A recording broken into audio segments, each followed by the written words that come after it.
Hello everyone, this is Ayush and you are watching oldie speaks. इस video में मुझे एक चीज़ शेयर करनी है, एक सीक्रेट है जो मैंने सबसे छुपाया है।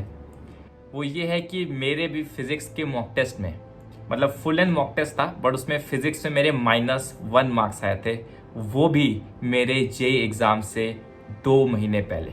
मैं जेई का एस्पिरेंट हूँ। अगर आपको पहली बार ये वीडियो देख रहे हो तो मैं आईआईटी में भी पढ़ता हूँ and I am a physics teacher on Unacademy, और मेरे खुद के मार्क्स -1 आए थे। साउंड्स वेरी फनी बट ये रियलिटी है। सर, रिएक्शन कैसा था आपका जब -1 मार्क्स आए थे? एक लाइन में कहूँ तो यार फट गई थी। जितने पुराने पाप मैंने किए थे वो सब याद आ रहे थे कि ये चीज़ें करी हैं, इसके वजह से तुम्हारे मार्क्स नहीं आए हैं, ये सब क्यों किया तुमने। आगे मम्मी पापा का पैसा बर्बाद, मम्मी पापा की डांट, सिलेक्शन ना होते हुए दोस्तों का सिलेक्शन हो रहा है, मेरा नहीं हो रहा है। वो ऐसे ऐसे सिनेरियोस माइंड में चलने लगे, मैं क्या ही बताऊं। ऑनेस्टली मैं रोया नहीं था, मैं नहीं रोया था, मैं बस शांत हो गया। तो उस रात मुझे नींद नहीं आई थी, नहीं रोया था, आंसू ही नहीं आए थे। तो फिर जब एक दिन मुझे पूरी रात नींद नहीं आई, फिर मैं सुबह आराम से मैंने जिसमें -1 मार्क्स आए उस पेपर को मैंने थोड़ा सा देखा, एनालाइज किया, और मुझे 3 लाइफ लेसन्स उस इंसिडेंट से मिले and I am very very thankful कि मेरे -1 मार्क्स आए थे। तभी मैं आज आईआईटी में पढ़ रहा हूँ और मैं फिजिक्स ही पढ़ा पा रहा हूँ आप स्टूडेंट्स को। तो -1 जब मेरे मार्क्स आए तो मुझे 3 लेसन मिले।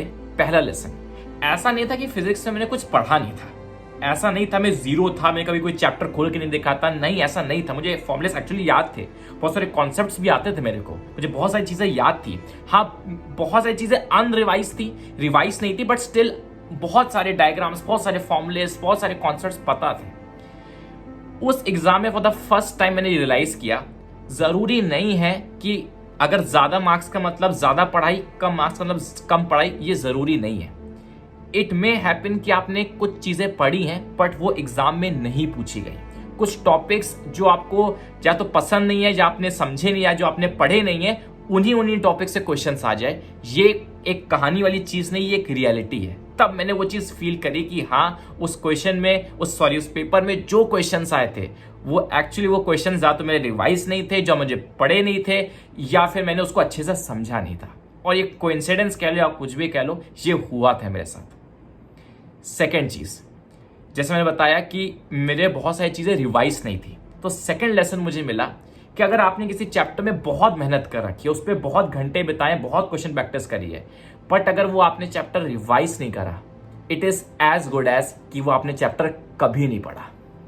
बहुत सारे चैप्टर्स मुझे आते थे बट मैंने को कभी रिवाइज नहीं किया था। मैं भी फालतू एक्टिविटीज में इन्वॉल्व था, जिसकी वजह से मैंने पढ़ाई तो करी थी बट कभी रिवीजन नहीं किया था, और उन चैप्टर से मैं एक क्वेश्चन भी नहीं हिला पाया था। तब मैंने उसके बाद से मैंने नया पढ़ना छोड़ा।